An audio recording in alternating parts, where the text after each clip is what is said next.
तो फिर अब जब शंकर जी तक इतनी धीमी गति से घड़ी चलने लगी तो ईश्वर के उस काल में हम लोगों के काल का क्या महत्व है। लेकिन गोस्वामी जी ने कहा कि अंत में अचानक जब भगवान राम ने सीता जी की ओर देखा तो धनुष तुरंत तोड़ दिया। क्यों तोड़ दिया? औरों को देख करके नहीं तोड़ा और सीता जी को देख करके क्यों तोड़ा? वही सूत्र गोस्वामी जी ने देखा। भगवान ने सबको देखा तो बोले अभी कुछ देर और करने से काम चलेगा, कोई बात नहीं, कोई जल्दी नहीं है, कोई उतावलापन नहीं है। पर जो ही सीता जी की ओर देखा तो क्या दिखाई पड़ा? बोले देखी विपुल विकल वैदेही निमिष विहात कल्प समते। एक निमेष कल्प के समान व्यतीत हो रहा है। जो ही ये दृश्य प्रभु को दिखाई पड़ा, बस ले तो बोले एक कल्प में तो अवतार लेना ही पड़ेगा। और जब इनके एक निमेष में इतनी व्याकुलता है तो अगर मैं धनुष तोड़ने में देर लगाऊंगा तो अवतारवाद का सिद्धांत झूठा हो जाएगा। इसलिए तुरंत जो है सीता जी को देखते बस इसका अर्थ है कि आपका एक कल्प कितना बड़ा है, ये तो आपकी व्याकुलता पर, आपकी आकांक्षा पर, आपकी उत्कंठा पर निर्भर है। वो गाथा आपने सुनी होगी।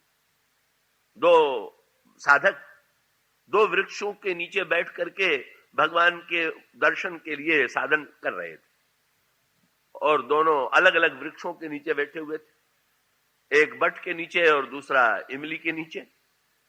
उधर से नारद जी आए तो दोनों ने नारद को प्रणाम किया और जब ये पता चला कि ये भगवान के धाम में जा रहे हैं तो उनसे कहा कि जरा पूछ लीजिएगा कि वो जो दर्शन करने के लिए वृक्ष के नीचे बैठा हुआ है उसको आप कब दर्शन देंगे।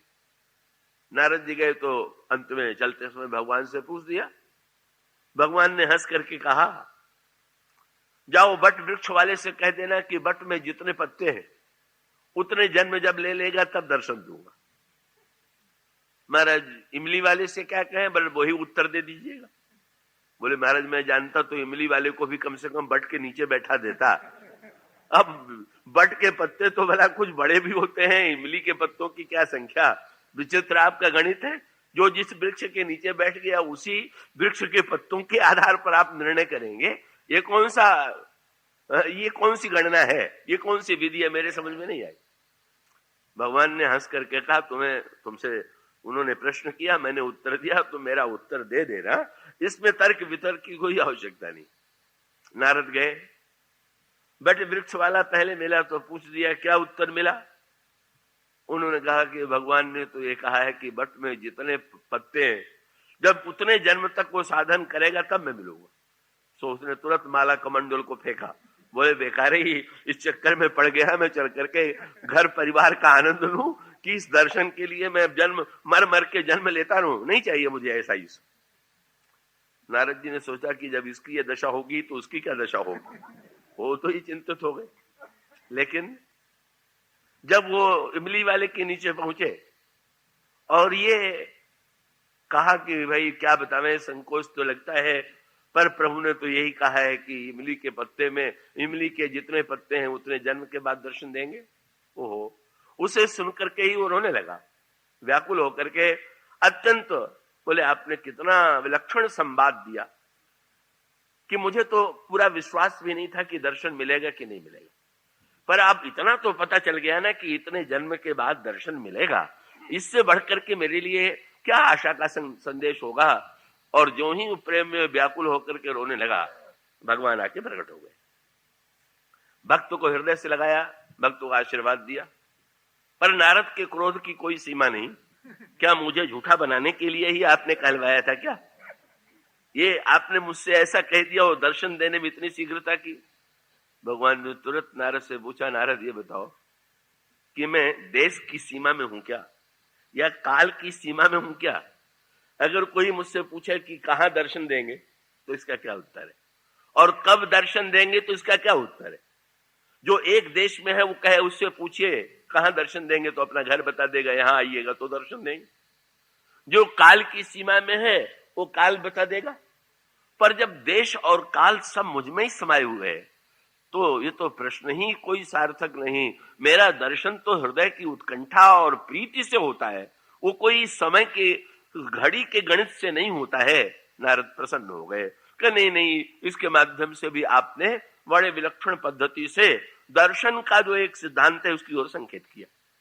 इस तरह से तो ये आप चाहें तो अपने जीवन में ये ईश्वर के अवतार की सुविधा ये है कि वो प्रत्येक कल्प में भी अवतार लेता है, पर वो कल्प जो है और एक ही कल्प में भी, एक ही क्षण में भी आगे चल करके इसकी ओर संकेत आता है। तो वसुंध जी निरंतर भगवान के प्रत्येक कल्प में 5 बरस तक भगवान के साथ कौवे के रूप में जब भगवान राम अयोध्या में आते हैं तो वसुंध जी भी कौवा तो है ही है, बस एक कार्य करते हैं कि छोटे बन जाते हैं।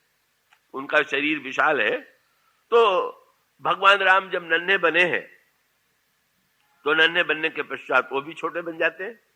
लघु बायस बपु धरि हरि संगा, देखऊं बाल चरित बहुरंगा। और बस कौवे बन गए और भगवान के बाल लीला का आनंद लेते हैं। 5 बरस तक केवल रहते हैं, 6वें बरस भुसुंड जी लौट करके अपने आश्रम में चले जाते। क्यों चले गए? उन्होंने यही कहा कि बच्चे के साथ 5 बरस तक तो कौवा दिखाई दे तो आश्चर्य नहीं होगा, पर पाठशाला में भी विद्यार्थी पढ़ने जाए और कौवा साथ साथ लगा जाए तो कौन पाठशाला में कौवे को घुसने देगा? इसलिए मैं यही समझता हूं कि मेरे बस उस लीला को मैं देख के आता हूं और फिर तो मैं पूरे जीवन उस लीला का रस लेता रहता हूं, आनंद लेता रहता हूं। लघु बायस बपु धरि हरि संगा, देखऊं बाल चरित बहुरंगा। बस यही इनकी दिव्य जीवनचर्या है। बड़े ही रसिक हैं, बड़े ही भक्त हैं, लेकिन एक दिन नियम ही इनका था, भगवान को जो भगवान मुख से जो भोजन करते हैं मां खिलाती हैं, भगवान से उसका प्रसाद, उसका जूठन कण गिरा देते हैं। भुसुंड जी उसको ले लेते हैं। जूठन परई अजरमा सोई उठाए मैं खाऊं। पर एक दिन कुछ अनोखा दृश्य हुआ। कौशल्याम्बा उस दिन बड़ा ही मीठा मालपुआ ले आए और जब उन्होंने वो रस भरा मालपुआ श्री राम के हाथ में दिया तो भुसुंड जी तो बड़े प्रसन्न हुए। वाह, इतना सुंदर रसमय मिष्ठान, और जब प्रभु का प्रसाद बन के मिलेगा तो क्या है उस रस का कहना। लेकिन आज नया दृश्य हो गया। भगवान उस मालपुए का रस स्वयं तो लेने लगे, पर भुसुंड जी को बार बार जब उन्होंने देखा तो उन्होंने कहा कि अच्छा तो नहीं दे रहे हैं तो दूर चले जाए। जो दूर चले गए तो मालपुआ दिखा दिया, तब लगा कि अब शायद देने वाले। लेकिन चलो भाग तब पूप दिखा वहीं, जब मैं भागता था तो मालपुआ दिखाते थे, और उसके पश्चात का जब मैं निकट आता था तो मुझे देख के भाग खड़े होते थे। आवत निकट हंसहि प्रभु, भाजत रुदन कराए, जाऊं समीप गहन पद, पुनि पुनि चितय पराए।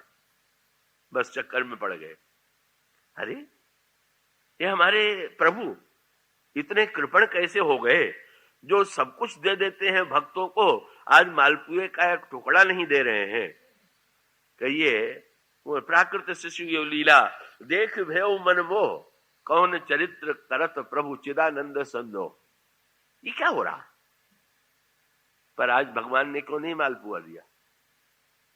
बात है मालपुआ कौन लाया था? कौशल्या जी लाई। और कौशल्या जी कौन है? भक्ति है। और इन्हीं के भक्ति और प्रेम से भगवान राम ने अवतार लिया। और ये रस भरा मालपुआ जो है वो तो उनका रस में डूबा हुआ जो वात्सल्य है वो वात्सल्य ही है। भगवान ने निर्णय किया क्या? बोले भाई मालपुआ अब तक तुम जो पसंद करते थे वो मैंने तुम्हें खिलाया, अब आज मैं जो खिलाऊं वो तुम खाओ। बस इतना ही अंतर है। उस दिन भगवान ने निर्णय कर लिया कि आज इनको भक्ति के मालपुए का आनंद तो बहुत दिनों तक मिला, पर इन्होंने लोमस जी से और मुनियों से वायदा तो कर दिया था कि भरी लोचन विलोकी अवधेशा, तब सुनिहो निर्गुण उपदेशा। भगवान का दर्शन होने के बाद उपदेश सुनेंगे, पर फिर कभी सुनने के लिए गए ही नहीं। और किसी मुनि ने पूछ भी दिया कि कब वेदांत का उपदेश सुनने आवेंगे? बोले मेरी शर्त केवल देखने की थोड़ी है, भरी लोचन, जब नेत्र भर जाएगा तब ना आवेंगे, हमारा नेत्र भरता ही नहीं, तृप्ति ही नहीं होती। अनेक जन्मों से दर्शन करने के बाद भी आज भी आंखें प्यासी हैं, हमें फुर्सत नहीं है वेदांत ज्ञान सुनने की।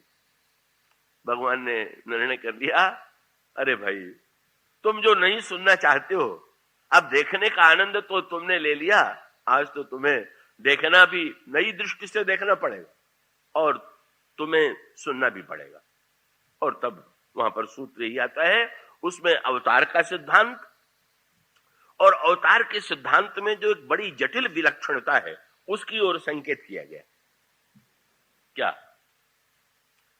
अंत में मन में जब भ्रम हुआ तो भागे, और भागे तो राम गहन कह भुजा पसारी। भगवान ने अपनी भुजाओं को बढ़ाया। कागभूषुंडी जी जहां जहां जा रहे थे वहां वहां भगवान की भुजा थी। ये भगवान ने अपनी भुजाओं को क्यों फैलाया? कब मुनियों ने ये कहा था कि ईश्वर सर्वव्यापक है, पर वो सर्वव्यापक सुनना नहीं चाहते थे, मानना नहीं चाहते थे।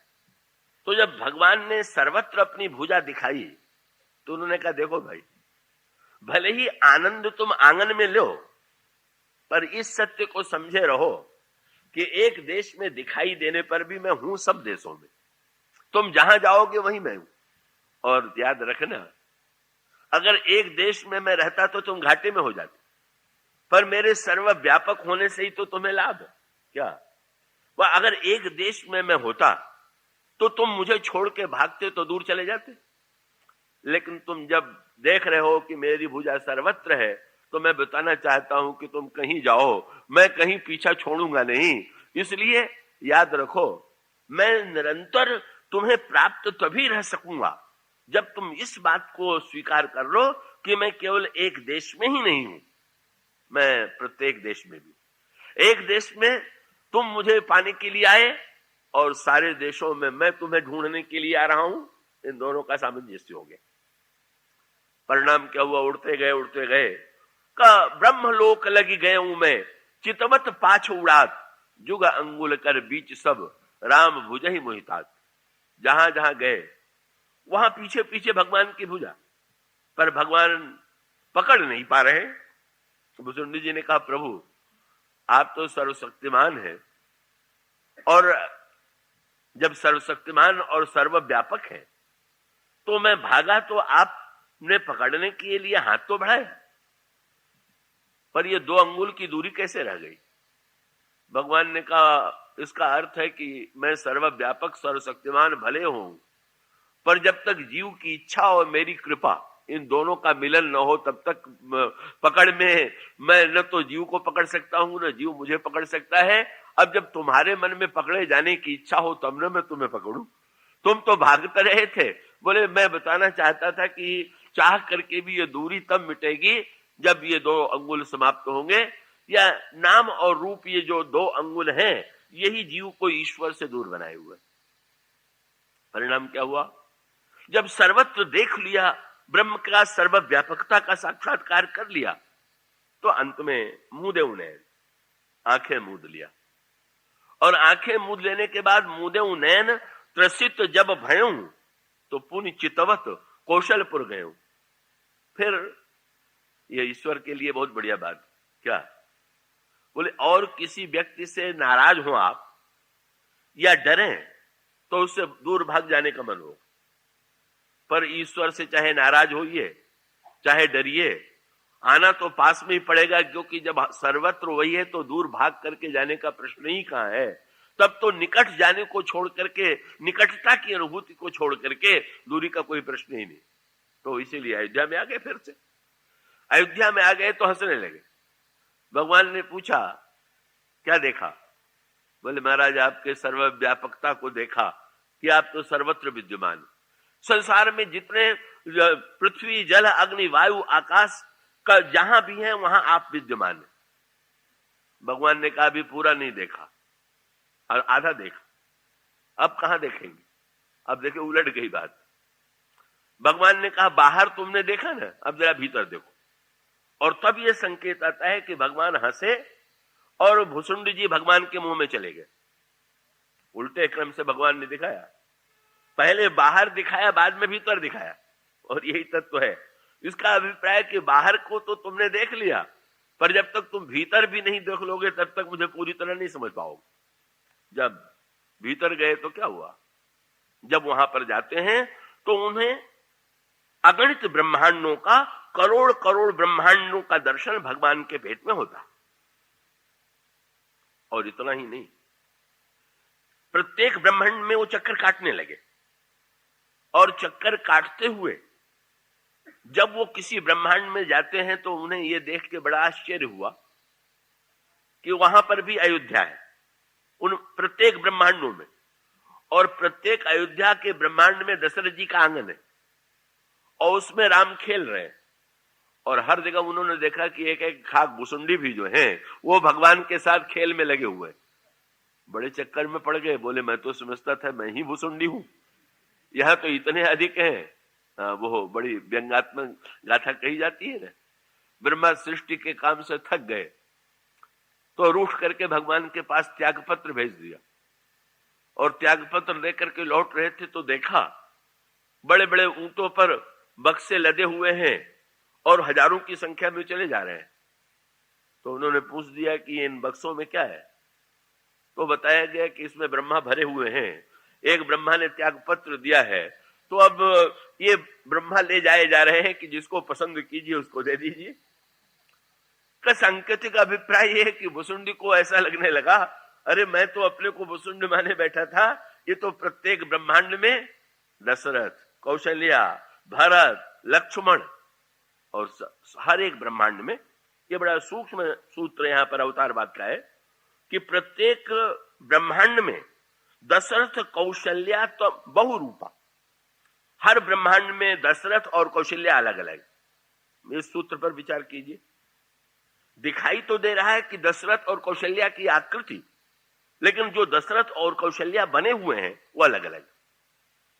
उसको समझने के लिए एक दृष्टांत दे सकते हैं छोटा सा, कि जैसे एक ही नाटक अलग अलग नगरों में यदि खेला जाए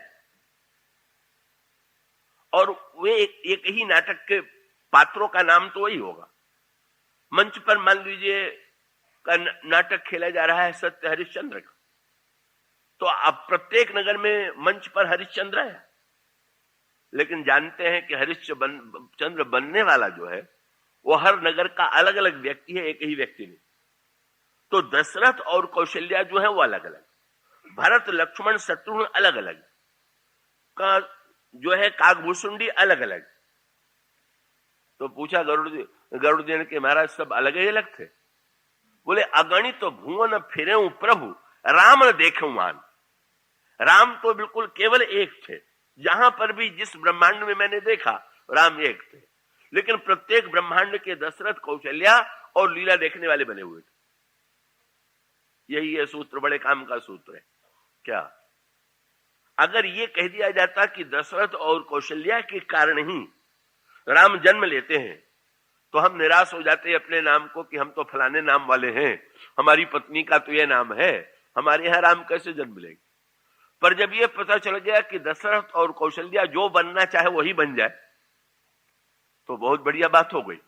इसका अर्थ है कि आपके अगर भाव में, आप भाव राज्य में अपने आप को दशरथ बना ले, कौशल्या आपके अंतःकरण में कौशल्या का उदय हो जाए, तो ये सुविधा हो गई। सुविधा क्या हो गई? ब्रह्मांड क्या है? ये हमारा आपका जो शरीर है वो भी एक एक ब्रह्मांड है। मैंने पत्रिका में गोस्वामी जी कहते हैं बपुस ब्रह्मांड, और प्रत्येक ब्रह्मांड में एक दशरथ बनाइए, एक कौशल्या बनाइए, एक भुसुंडी बनाइए और भगवान की लीला का आनंद लीजिए। परिणाम क्या हुआ? कितने दिनों में आपने महाराज करोड़ों ब्रह्मांड कितने दिनों में देखा? बोले भ्रमत मोहि ब्रह्मांड अनेका बीते मनहु कल्प सते एका। मुझे लगा कि 101 कल्प तक। गरुड़ जी ने कहा वाह, 13,000 वर्ष आप भगवान का अवतार रहा और 1,001 आप 101 कल्प तक पेट में ही चक्कर काटते रहे। उन्होंने कहा यही तो बड़ा भारी चक्कर है कि भीतर तो मैं 101 कल्प तक चक्कर काटता रहा, पर जब बाहर निकल करके आया तो पता क्या चला? बोले उभय घड़ी मैं सब देखा। बाहर देखा तो घड़ी में केवल 2 ही घड़ी हुआ था। फिर भगवान ने पूछा अब समझ में आया? हाँ महाराज अब सब समझ में आ गया। क्या? बोले पहले मैं ये समझता था कि आप एक देश में हैं, तो आपने पहले मुझे समझा दिया कि नहीं, मैं सर्वव्यापक हूं, सारे देश में मैं हूं। पर जब आपने भीतर मुझे लिया तो मैं समझ गया कि एक देश में आप हैं ये समझना भी अधूरा, सारे देश में है आप हैं ये भी अधूरा है। सत्य तो यह है कि सारा देश ही आप में है, आप देश में क्या होंगे? क्योंकि अगर देश में आप होंगे तो देश जितना बड़ा होगा उतने बड़े आप हो जाएंगे। इसलिए देश असीम है, आप असीम है। और इसी प्रकार से काल, और काल का संवित ये है, काल की अनुभूति ये है कि काल हमारे अंतःकरण की केवल प्रतीति मात्र है।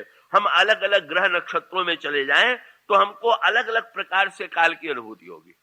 और प्रभु मुझे ये भी पता चल गया कि भुसुंडी मैं अकेले ही नहीं हूं, जितने ब्रह्मांड वहां अगणित भुसुंडी, और वो सभी भुसुंडी आपकी लीला का आनंद दे रहे हैं। बस अवतारवाद का मूल तत्व ये है कि आप अपने ब्रह्मांड में, ये जैसे आप दशरथ, गृहस्थ भी दशरथ हो सकते हैं, का ब्रह्मचारी भी दशरथ हो सकते हैं, और इसका अभिप्राय कि कोई ऐसा व्यक्ति नहीं है कि जो भाव राज्य में अपने आप को परिणत करके दशरथ और कौशल्या न बना ले, भुसुंडी न बना ले। और हमारे अंतःकरण में जब कल्प की अनुभूति होती है, हमारा कल्प जैसा होगा, हमारा संस्कार जैसा होगा, हमारी मान्यता जैसी होगी, भगवान उसी रूप में हमारे जीवन में अवतरित होते हैं। इसलिए भगवान के अवतार के संदर्भ में यह दावा नहीं किया जा सकता है कि ईश्वर का अवतार इसीलिए होता है, लेकिन हमें जैसे ईश्वर की आवश्यकता हो और हम उसे अपने जीवन में जिस रूप में अवतरित करना चाहें उस रूप में अवतरित करने के लिए स्वतंत्र हैं। इसलिए रामायण में शंकर जी ने 3-4 उपाख्यान सुनाए, ऐसे अवतार हुआ, ऐसे अवतार हुआ, ऐसे अवतार हुआ, ऐसे अवतार हुआ। मानो स्वतंत्रता मिल गई कि मिलान करके देख लिए कि आपके हृदय से सबसे निकट की पद्धति क्या है। अब वो जो अलग अलग कल्पों में भिन्न भिन्न रूपों में अवतार हुआ। भगवती उमा का पहला प्रश्न ये था कि वे कौन से कारण हैं जिनके कारण निर्गुण निराकार ब्रह्म को मनुष्य के शरीर को ग्रहण करना पड़ता है। भगवान शंकर ने प्रारंभ में ही यह बात स्पष्ट कर दी कि ईश्वर के संदर्भ में कोई दावा करना कि ठीक यही बात है, यह तो बड़ी धृष्टता है। इसलिए ईश्वर अवतार क्यों लेता है, इसका सही ज्ञान तो स्वयं ईश्वर को ही है। और यदि ये कहा जाए कि ईश्वर जो स्वयं कारण बता रहा हो, का उन कारणों को ही हम स्वीकार कर लें, तो विविध ग्रंथों को और रामायण को देखने पर यह स्पष्ट हो जाता है कि भगवान भी भिन्न भिन्न प्रसंगों में अवतार लेने के अलग अलग कारण बताते हैं। बल्कि कभी कभी तो ऐसा लगने लगता है कि ये निर्णय ही करना कठिन हो जाता है कि वे किसके लिए अवतार लेते हैं। कहीं ये कहा जाता है कि कश्यप, अदिति और मनु शत्रुपा के लिए अवतार लेते हैं। कहीं कहा जाता है कि रावण को मुक्ति देने के लिए अवतार लेते हैं। कहीं कहा जाता है कि भक्तों की भावना को पूर्ण करने के लिए अवतार लेते हैं। कहीं कहा जाता है धर्म की रक्षा के लिए अवतार लेते हैं। और यूं प्रभु का खेल तो बड़ा अनोखा है। कभी कभी तो वे जब किसी से मिलते हैं तो उससे यही कह देते हैं कि हम तो बिल्कुल तुम्हारे लिए ही आए हुए। ये विभीषण जी से जब प्रभु का मिलन हुआ तो प्रभु ने कहा कि मैंने जो शरीर ग्रहण किया है विभीषण, जानते हो किसके लिए क्या है? और तब उन्होंने ये कहा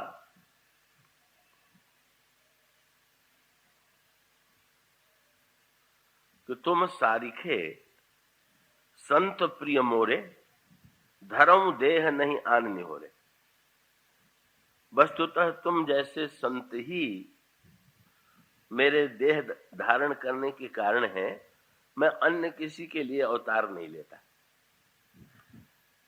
तो वैसे तो ये बात व्यवहारिक अर्थों में बड़ी अटपटी मानी जाएगी, का ऐसा लगता है, ऐसा भ्रम हो सकता है, ये तो जिसके सामने गए उसी के लिए कहने लगे, तो ये तो संसारी व्यक्ति की दृष्टि में इसे बहुत बढ़िया बात नहीं मानते हैं। तो ये कहेंगे कि भाई ये तो मुंह देखी बात करता है, ये कहेंगे कि ये तो जो मिलता है उसी को प्रसन्न करने की चेष्टा करता है। लेकिन भगवान के संदर्भ में इसका एक दूसरा रहस्य है, वो आप समझ लें। क्या कि भाई भगवान के संदर्भ में यहां पर एक सूत्र है कि जब भगवान से हम कोई नाता जोड़ते हैं, कोई संबंध जोड़ते हैं, तो संसार में भी तो हमारे अनेक संबंधी हैं, और उन अनेक संबंधों के होते हुए भी हम ईश्वर को से संबंध क्यों जोड़ना चाहते हैं? तो उसका उत्तर यही है कि भाई व्यक्ति के सामने समस्या ये है कि उसके न जाने कितने संबंध हैं, और व्यवहार और कर्तव्य के नाते सभी के प्रति संबंध का निर्वाह करना चाहिए। ये परंपरा भी है और धर्म के अनुकूल भी है। तो उसका परिणाम होता है कि एक व्यक्ति का जो स्नेह होता है वो बट बट करके अलग अलग व्यक्तियों को प्राप्त होता है। का पिता के प्रति, भाई के प्रति, पुत्र के प्रति, जाति के प्रति, समाज के प्रति। इसलिए जब भी वो इन सबके साथ संबंध के निर्वाह की चेष्टा करेगा तो उसे बंटवारा किए बिना तो काम चलेगा नहीं। तो अगर बंटवारे वाले स्नेह से इस संबंध से संतोष हो जाए तो ईश्वर से संबंध जोड़ने की कोई आवश्यकता नहीं। ये मनु के प्रसंग में इसका सूत्र आता है। का मनु बहुत बड़े धर्मात्मा, मनुष्य जाति के आदि पुरुष, और उनके अनेक पुत्र थे, बड़े ही आज्ञाकारी पुत्र थे। उनकी पत्नी बड़ी पतिव्रता थी, और इसका अभिप्राय है कि भौतिक दृष्टि से महाराज मनु के जीवन में कोई अभाव नहीं था। सब कुछ अनुकूल ही अनुकूल था। सब कुछ जो था वो ऐसा लगता था कि कहीं प्रतिकूलता का कोई लेश नहीं।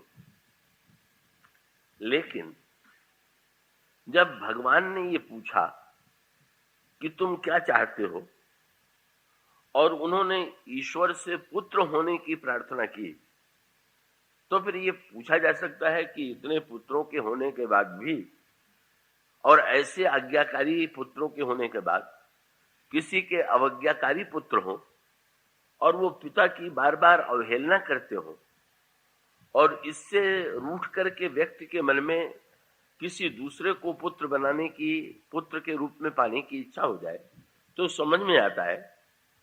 पर जिसके सारा परिवार ही अनुकूल है, जिसके इतने आज्ञाकारी पुत्र हैं कि मनु जब राज्य दे करके वन में जाना चाहते हैं तो पुत्रों ने बार बार हठ किया कि नहीं नहीं, आप सिंहासन पर बैठ करके राज्य चलावें और राज्य मुझे न दे। पर इतना होते हुए भी ईश्वर से भी मनु ने जब पुत्र होने का नाता जोड़ा, तो इसका तात्पर्य क्या हुआ? तो उसका सूत्र वही है जो भी आपके सामने मैं कह रहा था कि मनुष्य के मन में स्नेह की प्यास बहुत अधिक है, और जैसे जल थोड़ा हो और पीने वाले अनेक हों तो उनको तो चुल्लू चुल्लू थोड़ा थोड़ा ही जल दिया जाएगा। तो व्यक्ति के मन में अगर इतनी स्नेह की प्यास हो, अगर थोड़ी स्नेह की प्यास है, तो निश्चित रूप से उसकी तृप्ति संसार में हो जानी चाहिए।